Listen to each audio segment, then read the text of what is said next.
Hey everybody, my name is Nathan Byrd, founder here of the Founders Odyssey podcast, where we interview founders that have bought companies, sold companies, taken companies public, and are creating innovative products or services for the world. I'm joined here with TaxHive partner, an amazing community builder, and honestly, just a genuine individual. So I just want to introduce Shawn with TaxHive. Shawn, please share with us a little bit more about yourself, but then also, what does entrepreneurship mean to you? Thanks for having me, Nate. You know, we met a long time ago. Yes, sir. And we actually did the first Breakfast Palooza together Yes, at sir. TaxHive office, which was way cool. I remember you coming to me with all this energy. You're like, oh, I got this. I want to do this Breakfast Palooza. And I was like, what a brilliant idea, because you get lunches, dinners, everything else. And it was so unique, and you came at it with so much energy and passion. And all of a sudden, we did the first one. And I remember like, well, is anyone going to show up at this thing like any other event, right? Where you're like, some are great and some are just tiny. And I remember looking out in the hall, and it was like long line of people. And I remember those first, I think we did 2 or 3 there, didn't we? Well, there was one that we focused on for sure. But yeah, it's definitely expanded for sure. Yeah, but it was, remember we broke up in groups, and you Yes. talked about the moonshots. And to me, it was actually one of the better events with true connections in the room. Yeah. It was an awesome event. Remember, it just kept going. Like it was a breakfast, but then it turned into like all the way till noon or something. Well, the one thing that I really want others to understand a little bit about you too, and then we'll get into what you're doing, and then also some of the passion and desire that you have behind what you do and how you're helping entrepreneurs at this moment. So let's talk about some of your upbringing. Yeah. What is the Shawn story? And I think that more people want to know a little bit about the let's peel back the onion a little bit, right? Yeah. And then also, what does entrepreneurship mean to you? Yeah. So I was born and raised in Utah in Orem, and I was raised by a father who was a bookstore manager for 40 years. So picture how you would picture a bookstore manager. That's who I was raised by, this even keel, tons of faith, amazing individual, but he had 5 children. Okay. So I was right in smack in the middle of 5 kids, and he's trying to raise 5 kids, with that kind of salary. Yes. Where it's not much. I mean, it was a tough upbringing. So I have this mom who's an immigrant from Scotland, total butt kicker, like strong, still accent. If you talk to my mom right now, it's still a really strong accent. Yeah. Okay. So she was the ultimate butt kicker, side hustle mom. So she started up multiple businesses just to support 5 kids with a bookstore manager, pay, right? So for me, I had 2 examples. It's like, rich mom, poor dad kind of thing example. And so for me, I was inspired so much by my mom. And so I really kind of mimicked what she did. Like if I wanted any kind of allowance, I wouldn't go to my dad and say, hey, Dad, give me, $5. That just wasn't even in the card. So I would go door to door and sell things. And that's how I learned. I learned on the playground. I'd take a duffel bag and I'd sell like candy. I remember selling camouflage pencils, and I'd just go door to door and hold up the pencils. It's like, hey, I got these pencils. How many do you want? Kind of thing. And I got a bunch of yeses. And so I actually made money selling. Did you do colored pencils? Oh, yeah. I did it all. Color. I mean, I sold everything you can think of. What was your upsell? Did you have an upsell? The upsell was me Gum? showing up a week later Okay. with another something to sell. Okay. Pizzas. Like I bought pizzas for cheap and sold those. Okay. You name it. So Scrappy, that's going to be another topic we talk about. Yeah. And we just actually, before we came into the podcast room today, we were talking about Scrappy and what that means, and then also some examples of entrepreneurs that are going a little bit above and beyond just to provide. Mhm. Okay. I love that topic is how you go a little bit above and beyond.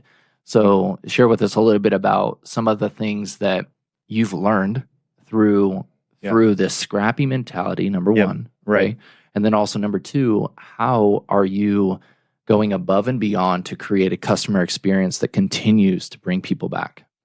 Yeah. So the scrappiness is always something I've tried to stick with, right? And just try to take. You have some childhood, lessons that you learned, and that's all happening for you, right? So you use that throughout your career. So for me, I started my first business 2009, and for the first time in my life, I had 0 money going into the business. And 2009 was like coming in a recession. Right after, 2008 was 2008. tough. 2009, I start my first business, my first real business, and we didn't even have an office, nothing. So we had no budget, no office.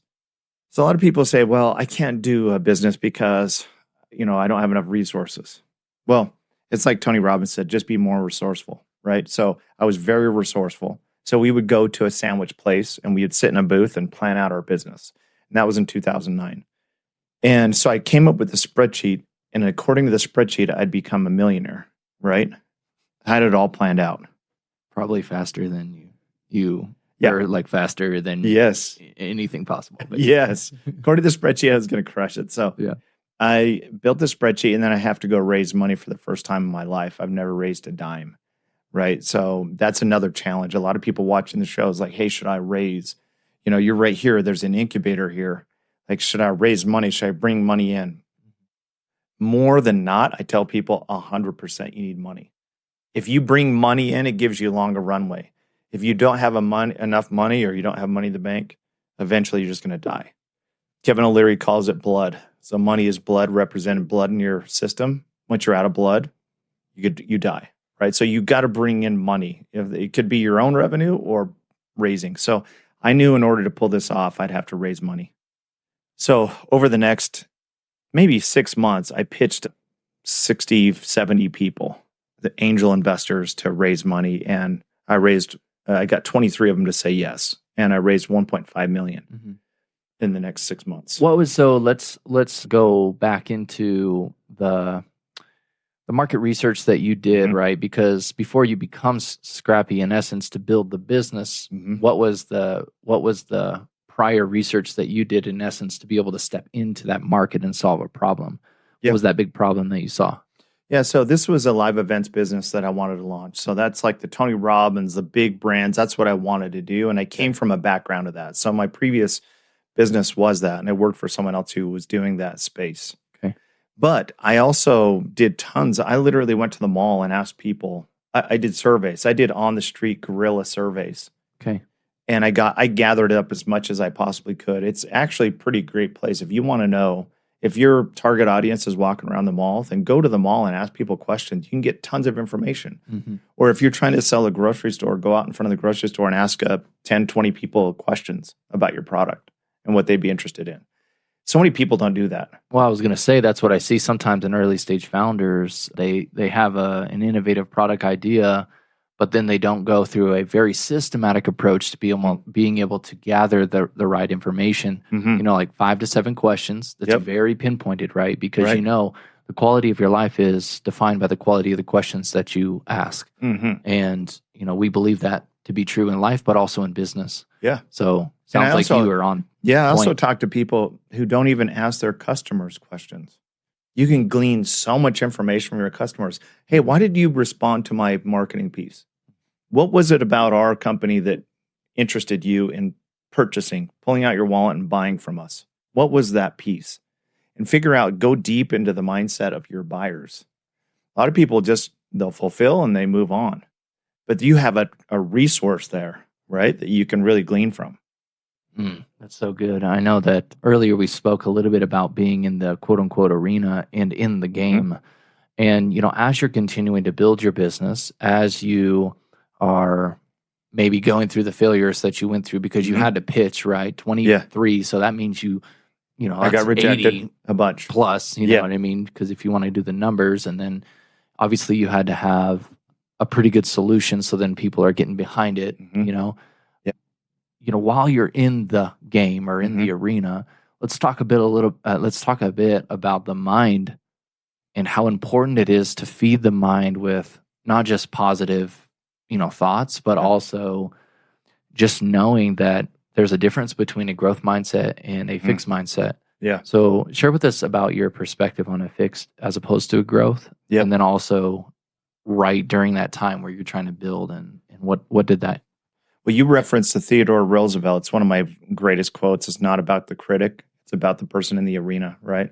It's really easy to sit on the sidelines and point at the person in the arena, right? And I actually mentioned that to you on this last Breakfast Palooza. I was like, hey, I respect the fact that you throw your hat in the ring and you're in the arena. You're out there making it happen. Mm-hmm.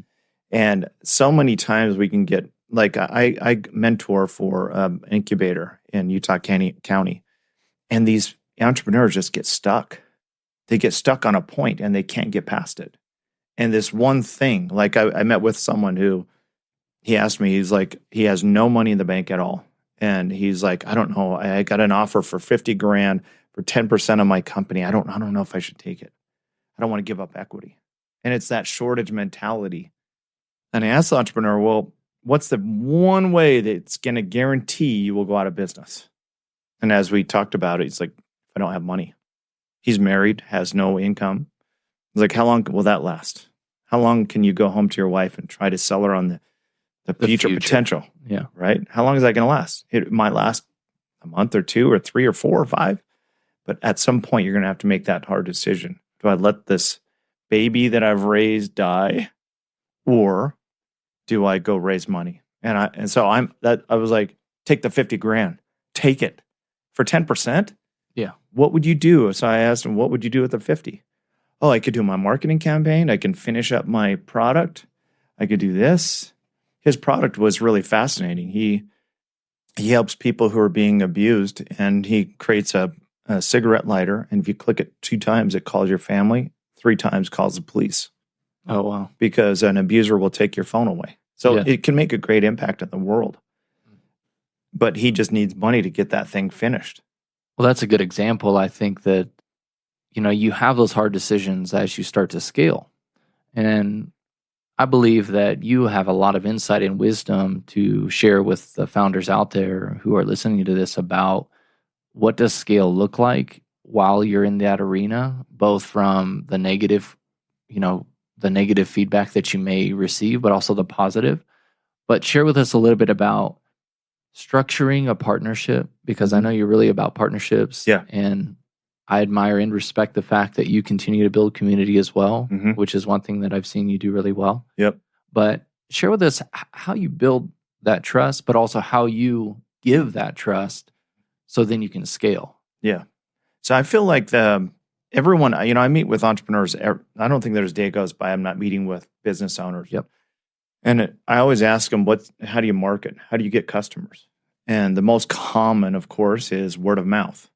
And I think word of mouth is amazing. I mean, think about it. Word of mouth. That means that someone likes your product or likes you, and they're willing to tell other people about it. That is the best way you can scale. Doesn't require money out of your pocket up front to get that person to go tell their friends and family about it. But in my experience, most of the people who do word of mouth can do so much more and so much better. Like they'll go to events, they'll meet people, won't follow through. There's all sorts of stuff that they can do. And I've never seen anyone where I'm like, boy, they've accomplished everything and they're at the pinnacle of word of mouth. I feel like there's a huge opportunity for people to increase the amount of leads and the amount of flow to their business.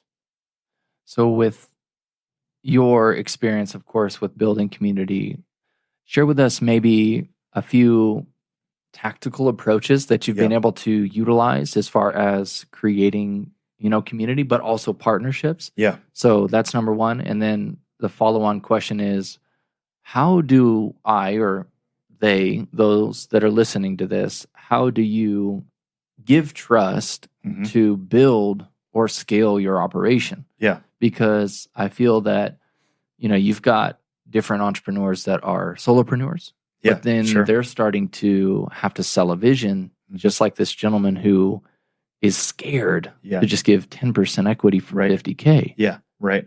So where is the difference, or how do you go from, okay, I'm ready to give $50K because I just want to see this grow. So what's the mindset shift there? Yeah, so going to the first question. So I think there's tactical things you can do to build your community and build that network. Yeah. A lot of investors I see, or partners or business owners, they're not plateauing at this point. They're going backwards. So they build up their business because they have this community and they've kind of talked to most people in their business, in their community about their business. And then all of a sudden there's not new people coming in and they go backwards. They don't want to plateau. So number one is, I have 3 things. Number one is pull out your phone and keep in contact with the contacts you've made. It's like you're sitting on gold mine. Let's say that you have a couple thousand people in your contacts. You got to ask yourself a question. One is there a percentage of those people that should buy your product or service? And number two is there anyone in that phone that should be an affiliate or a partner that can offer your product or service to their community? And the answer is always yes. Yep. And it doesn't matter if it's 10% or 20%. It could be 100 to 200 people sitting in that phone right now. Mm-hmm. And we'll plant those seeds. There's probably 2,000 people we've planted a seed, but we haven't nurtured it. So I always tell people, pull out the phone. The first time I did this, I literally sat in front of a spreadsheet with my phone, and I made an old school type in the name and the number of the person that I felt like could fit those two questions. And I made a list of 400 people. And then my plan was 10 to 15 texts a day, starting to nourish those relationships. So start there. That is the best place to start. There's probably people in there right now that could solve your problem in your business right now. I've seen that time and time again because, as a community builder and somebody who loves to nurture relationships just like you, it's like, it's not always about how big, you know what I mean? Sure. I was just thinking about it the other day. It was like, we, and you too, we've created bigger type events where it's more than just a mastermind group, right? Yeah. Or a small group around a table. Yep. And what I've realized is the community wants a show, but the show isn't the community. Yeah. Right. So yeah, that's right. That's a good insight, actually. I was like, man, that is what we must continue to focus on, is like we as participants in events, we enjoy it, right? Mm-hmm. But there's also something more that can be had in that. So it's just a matter of, it's quality as opposed to quantity, and then just continue to nurture. It's funny too, within marketing, it's like, I'll go and ask a company, like, how are you currently leveraging the customer base you already have? Mm-hmm. Like, yes, you were saying, right? Some companies don't even talk to their customers. Yeah. But, a buyer's a buyer, so they want to engage with you more. Yeah. So they buy a product. They're the highest likelihood of buying another product from you. Yeah. Right? Yeah. Share with us other tactical approaches. I mean, you have one. So the second one is what you and I are doing, creating a community or attending the live events, right? Yes. So either you're attending a live event or you're creating a community. For me, on creating your own community, I always start with the end in mind. So I try to find, like, I have an X room event. Mm-hmm. It's my private community, right? And I try to find, okay, I want to get like the Bucked Up guys, for instance, the founders of Bucked Up. Like, how do I get that person in a room? And I come up with a list of certain rules that I won't break. And then I go after that, right? So, for instance, I'm like, so I was like, hey, they're not going to give me 3 days of their life. They're not going to give me a weekend. They're not going to give me something every single week either. So what are all the things that they won't do, and what will they do? Well, they'll probably have to eat a lunch. There's a good book called Never Eat Lunch Alone. So I was like, I just do a lunch, and I do it every 90 days. I don't do it every week. And I'm also not going to hit them up to say, hey, give me $5,000 to go attend this lunch, right? So I'm just trying to attract that person. So I'm going to make it no barriers. There's lots of friction when someone has to go to an event. It's like time, money. I'm just going to make it the most simple, remove all the obstacles. So someone like that will actually get out of their busy, crazy life and get into a room with other entrepreneurs. That was where I started. And so I started the first one at like 35 people. Now it's like 130 to 150 show up at this thing, and it just keeps growing with this momentum. Yes. Right. And so that's one. But if you're attending an event, I've just seen so many best practices and so many bad practices. And I literally, the Ivies, I went to an event with them a couple months ago, and it was at a shooting range, and they had a big building where everyone was coming in. And I just sat by the door to see how people showed up at events, just to try to do my own research. And 90% of the time, it's awkward. Mm-hmm. It's like certain introverts, you're like, hey, go do this networking event. They're like, oh, I'd rather die, right? So what happens is they come into the room and they look at their phone, is the most common thing I've seen, and their head's down. And then they go stand in the corner. The last thing they want to be is they, go talk to people. Yeah. And so they're in their phone. No one's connecting with them. No one's going up to them because you look busy. You're in the phone and you're in the corner. And so I recommend to people that you just put that phone away for a bit, Yep. walk through those doors with energy, with power, and walk right to the center of the room and go introduce yourself to people. Everyone is in a networking event. They're all there to meet people. That's the easiest place to go talk to people. And you got to show up. And when you're there, if you meet 10 people, don't set up an appointment with all 10. Try to find the ones that actually can be a good affiliate partner for you, a customer or service. And then my closing line every time is like, hey, based on what you're doing, riches are made in the follow through, right? So based on what you're doing and what we're doing, I feel like there's some good synergies here. How's your schedule Tuesday or Tuesday at noon? Let's do lunch together. And follow through.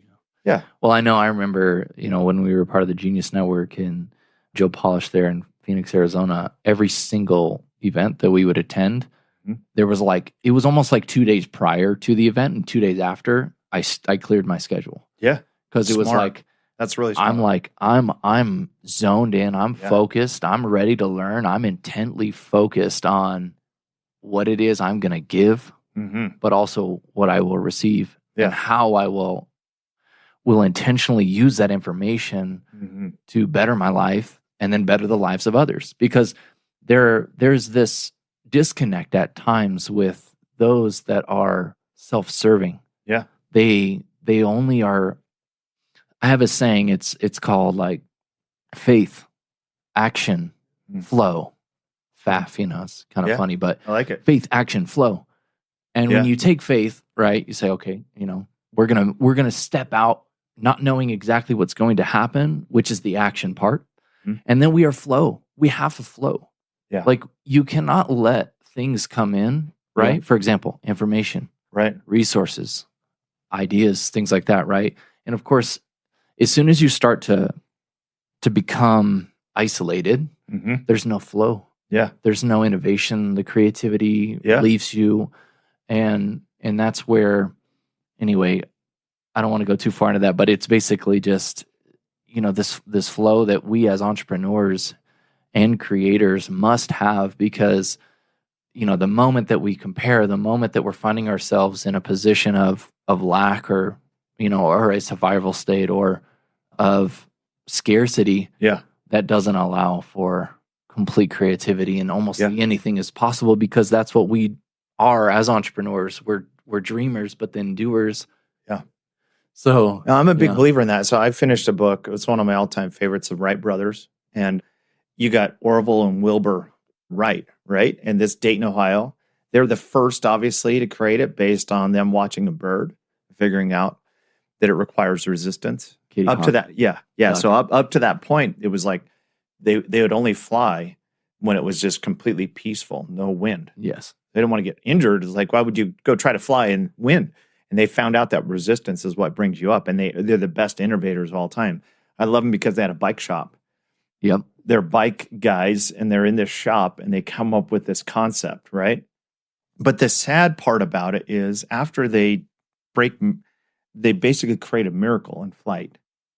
They spend the last several years of their life just suing others and going through stress, trying to protect what they did. So they innovated. And then they stopped innovating, and they just try to protect, and they went to a shortage mentality.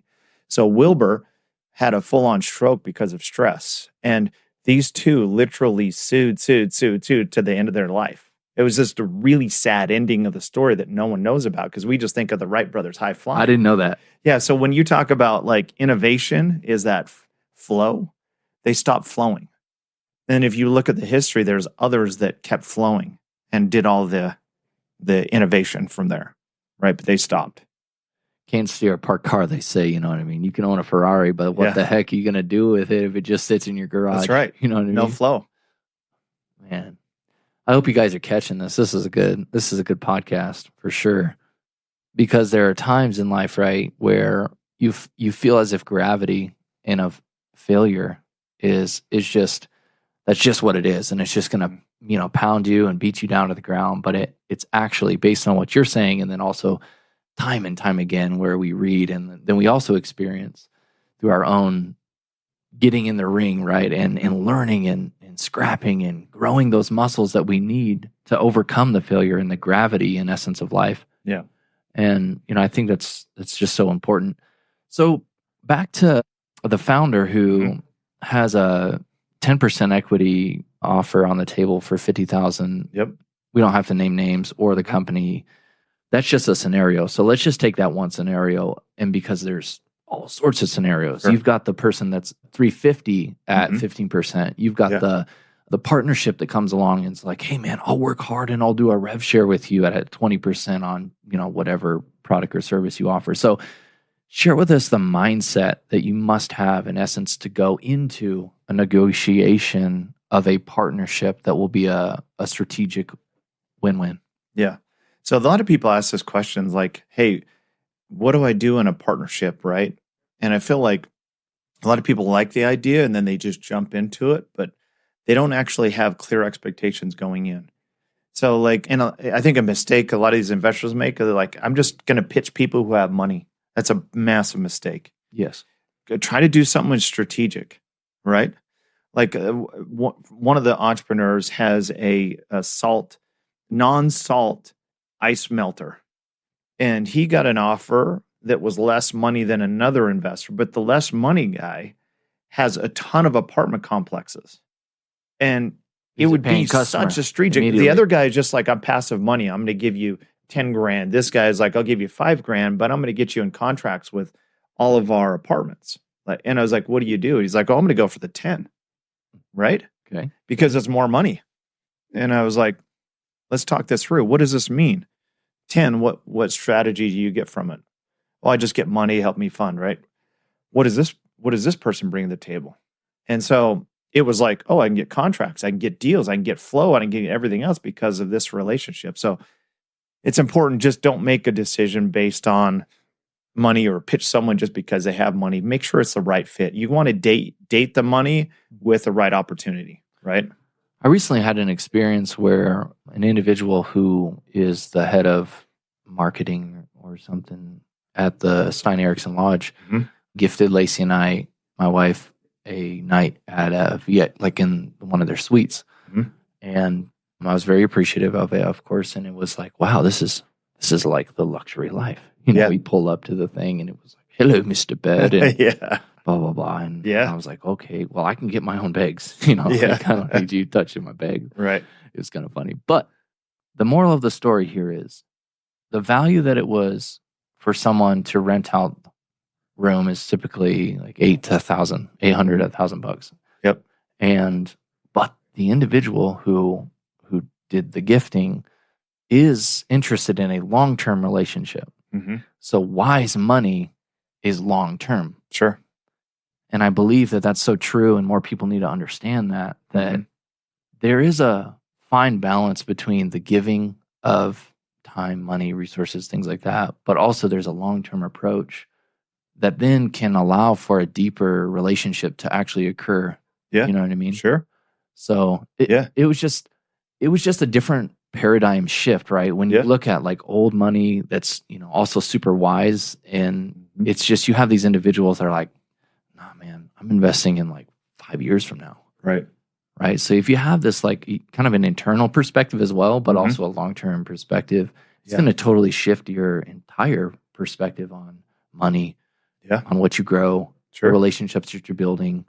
I think that's how you should approach relationships, because people say, hey, what do I even do? When I go into meetings and when I meet people, what shall I present to them? Yeah. I'm like, that's the wrong question. Like, right? Know them first.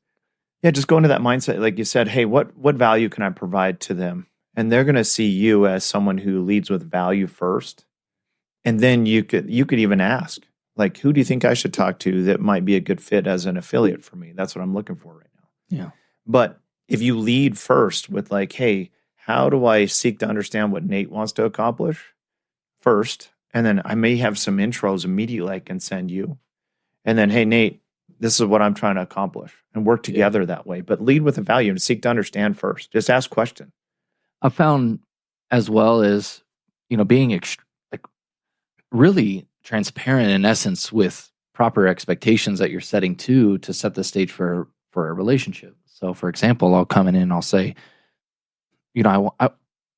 So this is the first stage of a relationship. I want to get to know you. Of course, I see that you have X, Y, and Z, maybe skills, services, company, money, or things like that, with the overall intent of X, Y, and Z, right? Yeah. So then we firmly establish what that is going to look like right up front, because I've experienced, definitely when I was raising funds, I raised, $350,000 for WordBeam, our educational learning application. And the startup studio that we were working with was, where we had spent $137,000 on them, and then only to have them want to take our idea in the very end. Yeah.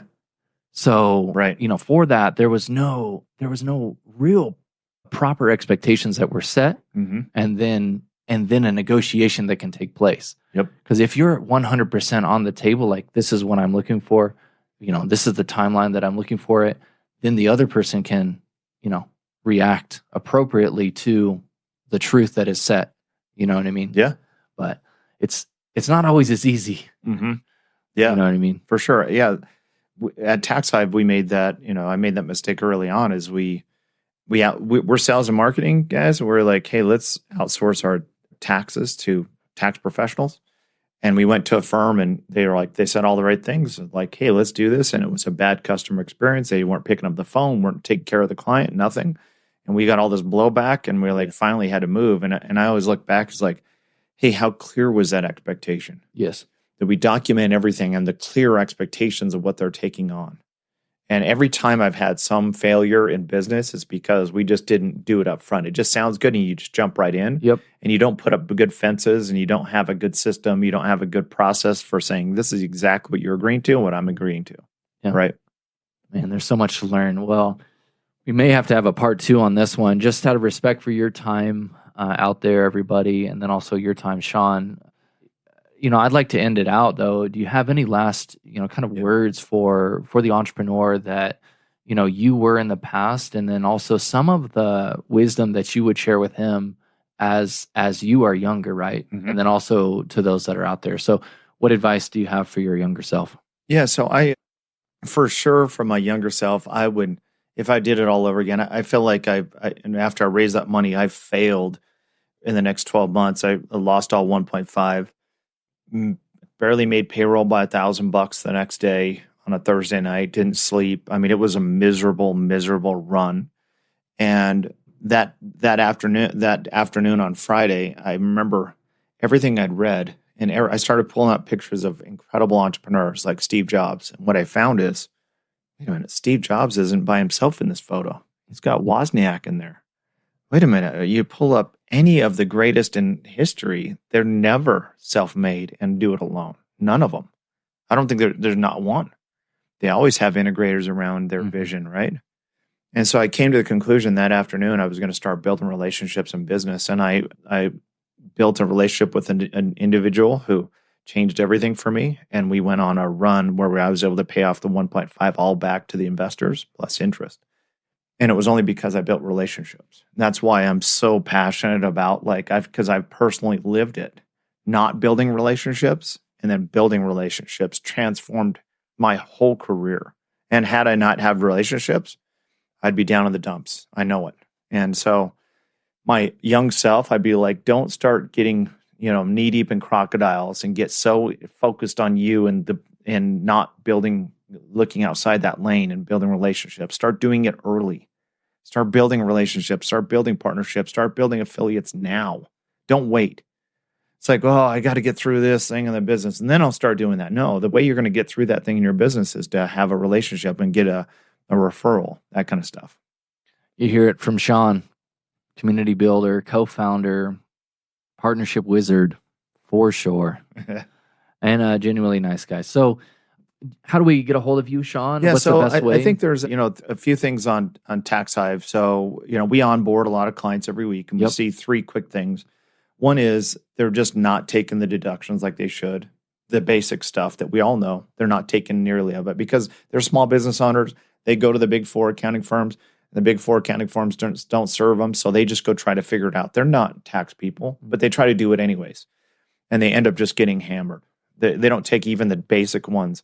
There's a ton of deductions that they don't know about they probably could qualify for 5 or 6 more. Start stacking up the deductions to offset your income, right?